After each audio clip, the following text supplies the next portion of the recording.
Welcome back to Turkish Spotlight Secrets, your stop for the stories that make the industry tremble and the moments that reveal what fame rarely shows. If you're new here, tap subscribe, turn on the bell so you never miss a drop, and if you want to support our deep dives, hit join to be part of our inner circle. Today's tale has everything: tension, truth, and a room full of stunned reporters. It unfolded at an international press event where Erkan and Hazal Sabasai did something few dare to do: strip the performance away and speak from the core. At first glance, it seemed like a routine media conference, a grand hall buzzing with accents from every corner of the globe, glass chandeliers scattering points of light across velvet drapes, rows of journalists elbow to elbow with recorders propped forward. The stage was pared back, 2 chairs, a sleek table, a pair of microphones. Erkan arrived with his quietly commanding grace, sharp suit tempered by a relaxed stance, while Hazal followed with an elegance that calmed the room. They greeted the press with poised smiles and settled in, hands loosely interlaced on the table for a brief moment, an unspoken promise of solidarity. Cameras clicked in that familiar, relentless rhythm. The opening questions followed the playbook: new projects, schedules, travel plans, anecdotes from set. Everything felt rehearsed, predictable, harmless. Then the tone cracked without warning. A journalist, perhaps emboldened by the crowd, perhaps chasing the next explosive headline, lifted a hand and didn't bother hiding the provocation. They spoke in a steady, challenging tone that sliced the air. People say the image you present is carefully built and not real. Is it all a facade? Silence landed like a curtain. The clicking and murmurs evaporated. A few heads turned toward the translator as if he could soften the blow before the words reached the world. Erkan leaned forward slightly, gaze steady, one brow tilting as if weighing the question piece by piece. A half-second glance passed between him and Hazal, a glance that said, "Here we go, we'll face this as one." He repeated the words slowly, not with outrage but with clarity: "A facade?" The translator, suddenly aware of his own heartbeat in his ears, lifted his microphone and echoed the word into 3 languages, each syllable careful, as though the wrong shade of emphasis could change the meaning. Erkan didn't rush his reply. His voice came calm, level, and surprisingly warm. "I can't speak for the stories others invent," he said, "but I can speak for myself. I work hard. I keep my promises. I try to be the same person when the cameras are on as when nobody's watching. If something here is fake, it won't be coming from me." His words were simple and unadorned, and that made them land like thunder. Hazal rested a hand against the table, nodding, not performative, not strategized, just a quiet yes beside him. The translator hesitated, then translated, and even his voice trembled with the weight of it. He paused as if surprised to hear sincerity sound so unguarded in a room famous for rehearsed answers. What happened next was almost physical. You could feel the air shift. The stiffness melted, replaced by a hush that felt like respect. Erkan exhaled with a small smile, the kind that says, "I'm not here to fight, I'm here to be clear. People assume I'm always serious," he added softly. "But we laugh a lot. Humor keeps us human." Hazal hid a grin behind her hand, and the room softened, a wave of chuckles moving across the rows. Flashbulbs began again, but the rhythm had changed, from hungry snaps to curious, almost appreciative bursts. The questions didn't stop, though, they evolved. Another reporter, still leaning toward the story's edge, pressed on. "So when the media writes about you, about the two of you, is it the truth? Or are we all buying into a story the industry wants us to see?" The challenge was direct, but there was less bite in it now. Erkan wasn't evading, and the room was ready to hear more. He didn't look away. "If the question is whether we hide behind a mask, no," he said. "If the question is whether rumors get dressed up as facts, then yes, that happens every day. What we can control is our honesty. We don't pretend to be something we're not to be accepted. We won't put on a costume for comfort." The translator repeated the line, more stable now, but still with that slight tremor that comes when you realize you're carrying something heavier than gossip. Hazal leaned into her mic for the first time, her tone measured, steady. "She's always been better at distilling things to their essence. People think you pick a character and wear it everywhere, she said, but we've learned that the more you play a part in your personal life, the more it plays you back. We're not perfect. We're not trying to be perfect. We're just trying to keep our feet on the ground. It was softer than Erkan's declaration and just as piercing. Cameras turned toward her, and for a heartbeat the translator forgot to breathe before delivering her words to the hall. A few reporters nodded. Someone scribbled, slowly, like they didn't want to miss even the cadence of her phrasing. By the end of the session, what began as a simple press appointment felt like a manifesto. The applause wasn't thunderous, it wasn't that kind of event, but it was real, rising like a careful tide. Erkan and Hazal stood, thanked the room, and stayed a beat longer than expected to respond to a final cluster of questions. When they walked off, you got the sense that something had been left behind and something new had taken its place. The headlines arrived before dawn.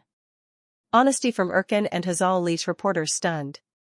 A translator's hands shake as truth takes the mic. No mask, no script, the couple chooses real over gloss. Newsfeeds lit up. Clips of the translator's startled pause looped on repeat across multiple platforms. On X, threads debated the line between privacy and public image. On TikTok, edits spliced Erkan's calm gaze with Hazal's grounded reply, set to gentle instrumentals that made everyone feel like they were in the room. Instagram comment sections where an avalanche of you said what we needed to hear, and finally, someone speaks like a person. Fans poured out gratitude. Even casual observers, people who follow from a distance, who claim they're tired of publicity theater, posted that the couple had managed to say something that felt, for once, not filtered. Friends weren't surprised. A close confidant who has known them from early sets shared with reporters later, "That's them. He doesn't sugarcoat, she doesn't let noise steer her. They won't provoke just to provoke, there's nothing mean-spirited in them, but they also won't blur their own outlines to fit a narrative someone else wrote." It was a portrait painted in a few sentences, but everyone who has watched their journey recognized it. In a field where the line between persona and person gets erased by brand strategies and endless rehearsal, Erkan and Hazal have stayed strangely unpolished, and that unpolished edge is exactly the point. It's not that they reject the world they work in. They give interviews, smile for photos, hit their marks. They know the game. The call sheets, the lighting tests, the whisper network that replaces silence with speculation. But they have learned how to carry their center with them, even when the lights insist on stealing it. The press event forced that center into plain view. Courage, it turned out, didn't need to shout. It didn't need to stomp or hurl back sound bites. It could sit in a chair, look a question in the eye, and answer like a human being who is not afraid to be known. By afternoon, a cascade of opinion pieces filtered in. Some hailed the moment as a rare break in a crowded landscape of managed personas. Others claimed it was a calculated move, honesty as strategy. But clips don't lie, not about tone. You can stage words, you can't fake the breath around them. The subtle pause before the translator spoke, the way Hazal's voice steadied when she said "we're not trying to be perfect," the glint in Erkan's eye that wasn't indignation but relief, those details told their own story. The press room had expected a dance, they got plain language. The night brought the frenzy outside the hotel. Photographers ringed the entrance, questions rose in a chorus. Did you mean to stir this reaction? Do you regret going so far? The usual scattershot queries turned into a single arrow, are you going to walk it back? Erkan stopped, wind moving the corner of his jacket, and smiled in that unhurried way that makes even a crowded sidewalk feel like a smaller space. If I could change anything, he said, it'd only be the time it took to get here. I should have learned to speak like this earlier. A line that wasn't designed to trend but did anyway. Flash, flash, flash. Hazal squeezed his arm, not for the cameras but in simple acknowledgement. The morning after, their social feeds didn't turn into monologues. Instead, there were glimpses of ordinary life, a long walk, 2 coffees cooling on a table by a window, a dog barking somewhere out of frame, laughter from behind the phone before the clip ended. No long caption to explain the previous day. No manifesto. The message was, we said what we said, now we're getting on with our day. And somehow that quietness made the previous honesty ring louder. What people responded to wasn't a headline-friendly confession or some scandal unraveled by clever questioning. It was the way reality looked when two people stopped trying to make it photogenic and let it be what it was. The translator's reaction became a metaphor nobody expected. He was the bridge between languages, a human conduit who suddenly realized he wasn't just carrying content, he was delivering a pulse. He swallowed, steadied himself, and chose accuracy over performance. In that tiny choice, you could see the stakes. Words can be shields, but they can also be windows. That room chose windows. If you followed Erkan Merrick and Hazal Sabasai, none of this should surprise you. He's known for discipline wrapped in warmth, the kind of presence that doesn't need loudness to command attention.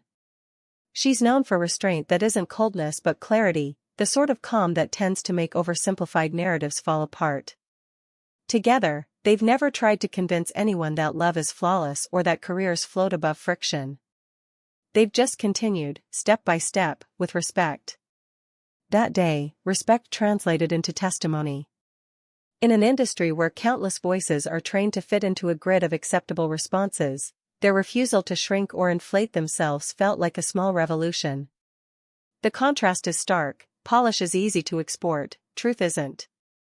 A script always knows its ending, life does not.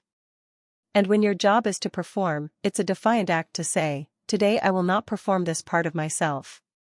The line echoes still, "We won't wear a costume for comfort." At first, it raised eyebrows. Then it settled into people's chests like something familiar they had forgotten how to say.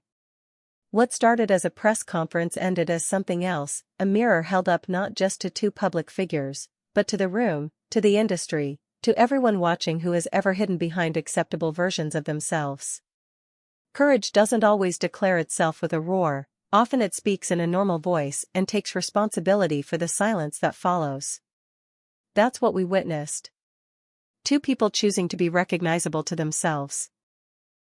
As for the critics who insist vulnerability must be a tactic, well, maybe sometimes it is. But tactics are brittle. They crack under repetition. Authenticity, though clumsy at times, travels. It changes the temperature of a room.